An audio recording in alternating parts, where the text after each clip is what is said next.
Erev Tov Rabotai, we are continuing with our Mishna Yomi, Masechet Ketubot. We are up to Perek Yud, Mishnah Bet. Today's Mishnah should be Leilun Nishmat Neria ben Svetlana, Ranbai, Eliyahu ben Burchai, Israelo ben Chana bat Miriam, Menuchatam began Eden, Amen, Elabdi ben Chaim lechaim, v'derefuah shenemav, Daniel sheno ben Rosa, betoch shayach Cholei Israel. The Mishnah continues discussing the Ketubah of the male children. Under biblical law, if a man dies leaving sons from two different wives, each son takes an equal share of his property. But after the sages instituted the ketubah of the male children, if one wife's ketubah is larger than the others and they both die before their husband, each wife's sons take the value of her ketubah before dividing the rest of the property equally. Accordingly, the sons of the wife with the larger ketubah receive more property than the sons of the wife with the smaller ketubah. The Mishnah limits the applicability of this law.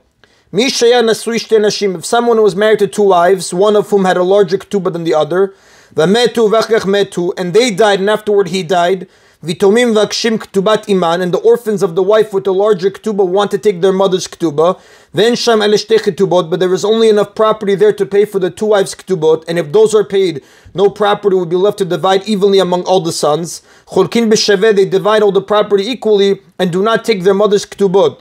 This is because the ketubah of the male children is not collected if none of the inherited property will be divided in the usual way as a result. The ketubah of the male children is a rabbinic institution decree, and the rabbis did not want the decree to be followed if the result would be that none of the property would be inherited in the way that the Torah prescribes it. However, if there was enough property there that at least a dinar would be left over after the ketubot are paid, these sons take their mother's ketubah, and those sons take their mother's ketubah, and then they divide the remaining dinar evenly. Since there is a dinar left to divide evenly following the Torah's law, the rabbinic law of the ketubah of the male children applies. But if the value of the remaining property would be less than a dinar, they must divide the entire estate equally. Sharing less than a dinar is not enough for them to be viewed as fulfilling the biblical law of inheritance in a significant way. Given that the sons with the larger ketubah can take it only if there is a dinar left over, they might offer to take less for their ketubah in order that a dinar will remain. The Mishnah teaches how this offer is treated.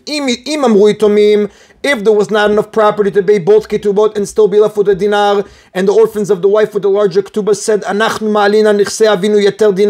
we are willing to consider our father's property that we receive as worth a dinar more than its actual value, in order there will be a dinar left over and they can take their mother's ketubah. For example, the property left behind is worth 1,000 dinars. One wife's ketubah is worth 600 dinars, and the other's is worth 400 dinars. The sons of the first wife say that they will accept property worth 599 dinars and consider it to be worth 600 dinars. In this way, property worth 1 dinar will be left over, which would allow them to take the ketubah of the male children.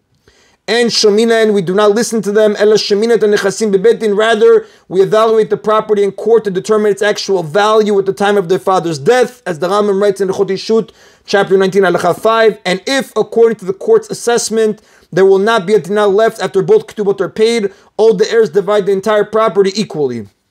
That is end of Mishnah Bet. Mishnah Gimel continues, having learned that sons can take the ketubah of the male children only if property worth a dinar will be left over. The Mishnah defines which properties count toward this amount. If there were properties there that were expected to become their father's, for example, he was owed money but was not paid before he died, they are not considered to be in his possession and are not counted toward the extra dinar. Therefore, if all the property in the possession of the father at the time he died was only enough to pay for the two ketubot, his sons divide everything equally, even if he was owed additional money. This is true even if the money was paid after the father died, as the commentaries point out. Rabbi Shimon says, now the Rav, according to Tosfot Yom Tov, explain that Rabbi Shimon and the previous Tanu do not disagree. Rabbi Shimon is simply adding another law. Rabbi Shimon says,